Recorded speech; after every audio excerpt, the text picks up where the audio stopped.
Hello, good morning. Nayana ആദർശിൻ്റെ പുതിയ ഭാഗമാണ്. അപ്പം നമ്മുടെ നന്ദു അനിയെ കാണാൻ പോയി കണ്ടു എന്നൊക്കെ ഉള്ള കാര്യങ്ങൾ അനാമിക ചെന്ന് കനകയോട് പറഞ്ഞു. അപ്പോൾ കനക ഗോവിന്ദനെ അറിയിച്ചു. അങ്ങനെ ഗോവിന്ദൻ നന്ദുവിനോട് ദേഷ്യപ്പെട്ടിട്ട് നേരെ റൂമിലേക്ക് പൂട്ടിയിട്ടിരിക്കുകയാണ്.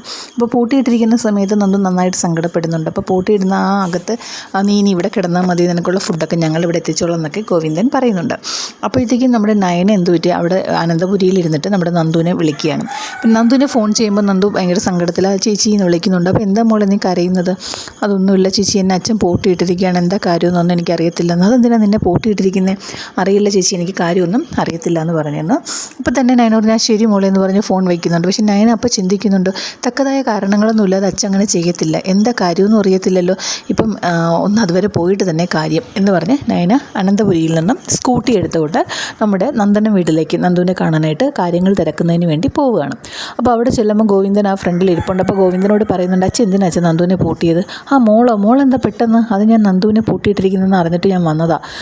അയ്യോ അങ്ങനെയാണോ? അത് തക്കതായ ഒരു കാരണമുണ്ട്, പക്ഷേ അതിപ്പോൾ മോൾ അറിയണ്ട. എന്തായാലും അവൾ കുറച്ച് ദിവസം അവളുടെ ഈ പോക്ക് ശരിയല്ല, അതുകൊണ്ട് കുറച്ച് ദിവസം അവളുടെ അകത്ത് കിടക്കട്ടെ എന്ന് പറയും. അതെന്താ അച്ഛൻ അങ്ങനെ കാണിക്കുന്നത്? അച്ഛൻ എന്തെങ്കിലും ഉണ്ടെങ്കിൽ എന്നോട് പറയാൻ പാടില്ലേ? ഞാൻ എന്തായാലും നന്ദുവിനെ പോയി കാണട്ടെ എന്ന് പറഞ്ഞ് അപ്പോൾ പറയും, കാണുന്നതൊക്കെ കൊള്ളാം, ഞങ്ങൾ തുറന്ന് വിട്ടേക്കരുതെന്ന്. ഇല്ല, അങ്ങനെ ഒരു തുറന്നു വിടാൻ പറ്റിയ അടച്ചിട്ടിരിക്കാൻ പറ്റിയതല്ലല്ലോ അച്ഛാ, 10-20 വയസ്സ് കഴിഞ്ഞില്ല, അപ്പോൾ പിന്നെ എന്തായാലും തുറന്ന് കിടന്നെന്ന് പറഞ്ഞ് അവൾ എന്താ ചെയ്യുന്നതെന്ന് എനിക്ക് അറിയണമല്ലോ എന്നൊക്കെ പറഞ്ഞ് നമ്മുടെ നയന നന്ദുവിനെ കാണുന്നതിനൊക്കെയായി റൂമിലേക്ക് കയറുകയാണ്.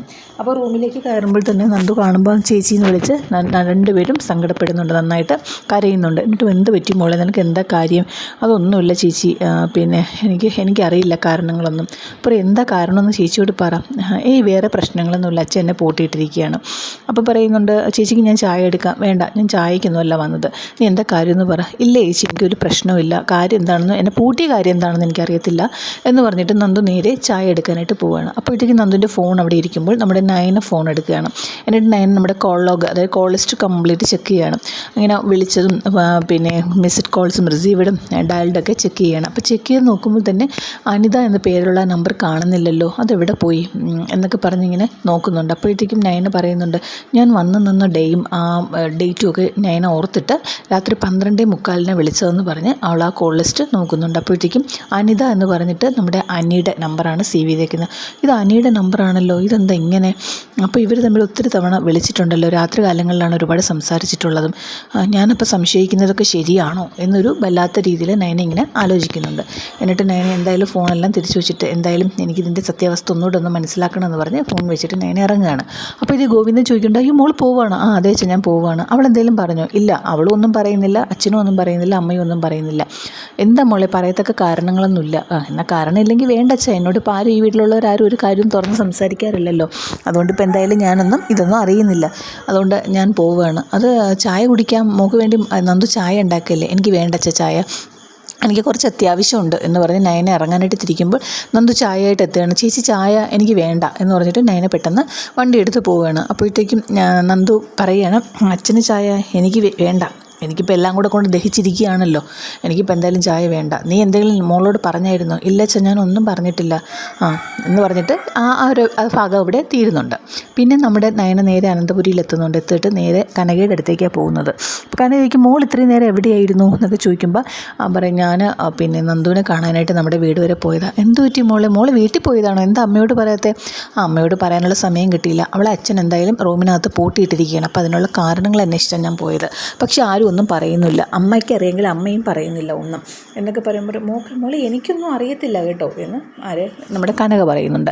അപ്പോൾ ഇത് കഴിഞ്ഞിട്ട് നമ്മുടെ നയന നേരെ നമ്മുടെ മൗനരാഗത്തിലെ കല്യാണിയെ വിളിച്ചിട്ട് നമ്മുടെ സൈബർ സെല്ലിൽ നിന്നൊക്കെ നമ്പറൊക്കെ കളക്ട് ചെയ്ത് വിളിച്ച കോൾ ലിസ്റ്റൊക്കെ ഒന്ന് എടുക്കുന്നതിന് വേണ്ടി നോക്കുമ്പോൾ കല്യാണിയെ അത് ഓൺ ഫോണിലാണ്. അപ്പോൾ ഫോണിൽ പറയണ, നീ ഉള്ളതുകൊണ്ട് എനിക്ക് എന്തെങ്കിലും കാര്യങ്ങളൊക്കെ മനസ്സിലായി, ഞാൻ ഇനിയിപ്പോൾ അതനുസരിച്ച് മൂവ് ചെയ്തോളാം, നമുക്ക് ആളുണ്ടല്ലോ, അതുകൊണ്ട് അറിയാനും കഴിഞ്ഞല്ലോ എന്നൊക്കെ നമ്മൾ പറഞ്ഞ് കോൾ കട്ടാവുന്നുണ്ട്.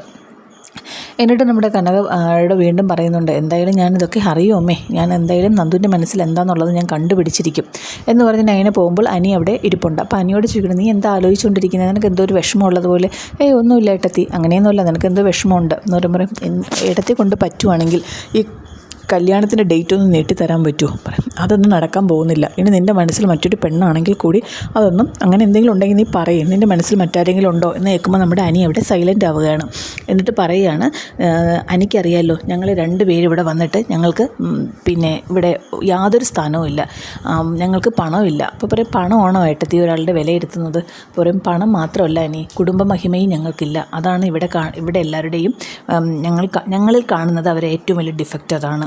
അപ്പോൾ അനി ഒന്നും മിണ്ടുന്നില്ല. എന്നിട്ട് പറയുകയാണ്, നീ എന്തൊക്കെ വിചാരിച്ചാലും എന്തൊക്കെ പറഞ്ഞാലും ശരി, എൻ്റെ അനാമിക നിന്നെ നന്നായി സ്നേഹിക്കുന്നുണ്ട്. അത് ഏട്ടത്തി അങ്ങനെയല്ല. അവൾ ഞാൻ കവിത എഴുതിയതിൽ എൻ്റെ ഒരു ആരാധികയാണെന്ന് അറിഞ്ഞപ്പോൾ, ആ ഒരു അജ്ഞാത ലെറ്റർ വന്നപ്പോൾ ആ ഒരു ആരാധികയെ കാണാൻ എനിക്കൊരു ആകാംക്ഷ തോന്നി. അതിനപ്പുറം ഒന്നും അവളോട് എനിക്ക് തോന്നിയിട്ടില്ല. എൻ്റെ മനസ്സിൽ അവൾക്കൊരു സ്ഥാനമില്ല. മാത്രമല്ല അവളുടെ ആ ഒരു ക്യാരക്ടർ എനിക്ക് ഇഷ്ടമല്ല എന്നൊക്കെ അനി തുറന്നടിച്ച് പറയുന്നുണ്ട്. അന്നേരം നയന പറയുന്നുണ്ട്, നീ ഇങ്ങനെ പറഞ്ഞാൽ എങ്ങനെ ശരിയാകും? എന്തായാലും മുത്തശ്ശൻ കൊടുത്ത വാക്ക, ഈ കല്യാണം നടന്നിരിക്കുമെന്ന് പറയുന്നുണ്ട്. എന്നിട്ട് നയന അവിടെ നിന്ന് പോകുന്നുണ്ട്. നയന നേരെ ചെല്ലുന്നത് മുത്തശ്ശിയുടെ അടുത്തേക്കാണ്. എന്നിട്ട് പറയുന്നുണ്ട്, കല്യാണത്തിൻ്റെ കേസൊക്കെ ഇങ്ങനെ സംസാരിക്കുമ്പോൾ പറയുന്നുണ്ട്, മുത്തശ്ശൻ പറയുന്നുണ്ട് അവർക്ക് വാക്ക് കൊടുത്തത് ഞാനാണ്, അതുകൊണ്ട് എന്തായാലും ഈ കല്യാണം നടക്കും. മാത്രമല്ല ആദർശാണ് ഇതിൻ്റെ മുൻപന്തിയിൽ നിന്ന് ഈ കല്യാണം നടത്തേണ്ടത്. അപ്പോൾ ആദർശിനൊപ്പം മോളും ഉണ്ടാകണം. മുത്തശ്ശി പറയുന്നുണ്ട്, അവൻ എന്തൊക്കെയോ ഒരു വല്ലായികയുണ്ട്, പക്ഷേ അതൊക്കെ മോള് സംസാരിച്ച് നേരെയാക്കി എടുക്കണം. അനാമിക നല്ല കുട്ടിയാണ്, അവന് പൊന്നുപോലെ നോക്കിക്കൊള്ളും, അവനെ നന്നായി സ്നേഹിക്കുന്നുമുണ്ട്. നമുക്കതാണല്ലോ ആവശ്യം. അതുകൊണ്ട് എന്തായാലും മോള് അനിയോട് സംസാരിച്ച് എല്ലാം ക്ലിയറാക്കി കൊണ്ടുവരണം. അപ്പം എനിക്കൊന്നും ചെയ്യാൻ കഴിയുന്നില്ല, എന്ത് ചെയ്യട്ടെന്ന്